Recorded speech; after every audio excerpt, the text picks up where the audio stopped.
आज हमारा टॉपिक है साइमल्टेनियस इक्वेशंस, युगपत समीकरण।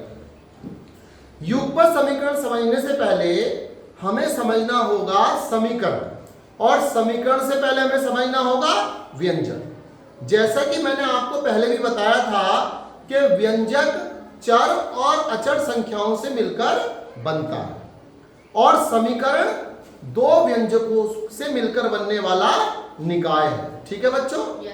समीकरण कुछ विशिष्ट मानों के लिए संतुष्ट होती है, और जबकि सर्वसमीका प्रत्येक मान के लिए संतुष्ट होती है। यह सर्वसमीका और समीकरण में अंतर होता है। क्लियर है बात? अब चूंकि हमारा टॉपिक है युगपत समीकरण, जिसको हम बोलते हैं साइमल्टेनियस इक्वेशंस। साइमल्टेनियस इक्वेशंस का मतलब होता है साथ साथ चलना। साइमल्टेनियस का मतलब क्या है?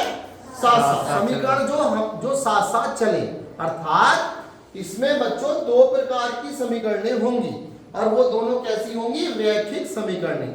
जैसा कि हमने क्लास 7th में रैखिक समीकरणों का हल पढ़ा था।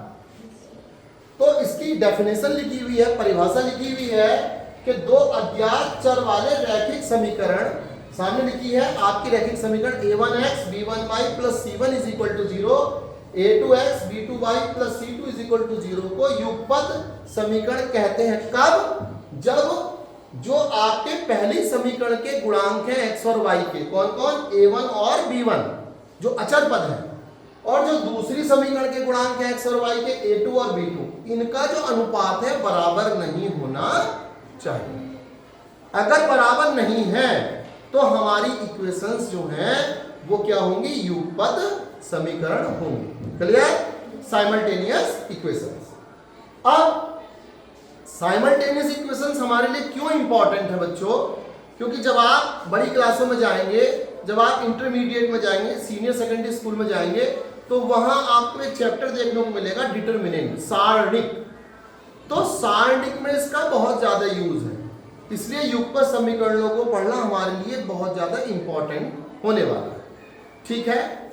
जितने भी उम्र के सवाल हैं जो आपके इबारती क्वेश्चन से आने वाले हैं, वो भी इसी के द्वारा हम सॉल्व करेंगे। युगपत समीकरण को हल करने की हमारी दो विधियां हैं बेटा, प्रतिस्थापन विधि और विलोपन विधि।